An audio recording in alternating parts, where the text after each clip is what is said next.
जिल्हाधिकारी यांनी निफाड नगरपंचायतला भेट देऊन घेतला विविध कामांचा आढावा।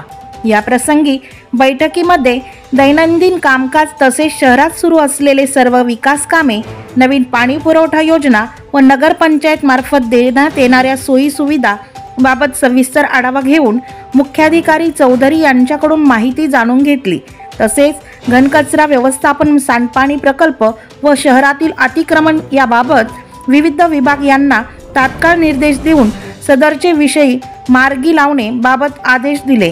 सदर बैठकीदरम्यान प्रांताधिकारी हेमांगी पाटील, तहसीलदार विशाल नाईकवाडे, नगरपंचायतचे मुख्याधिकारी अमोल चौधरी व निफाड नगरपंचायतचे उपनगराध्यक्ष अनिल पाटील कुंदे, निफाड नगरपंचायतचे नगरसेवक किशोर ढेपले, साहेबराव बर्डे, देवदत्त कापसे, संदीप जेवघाले, नंदकुमार कापसे आदी नगरसेवक तसेच कर्मचारी यावेळी उपस्थित होते। दक्षवेध न्यूज मराठीसाठी सहसंपादक राजेंद्रजी थोरात, निफाड।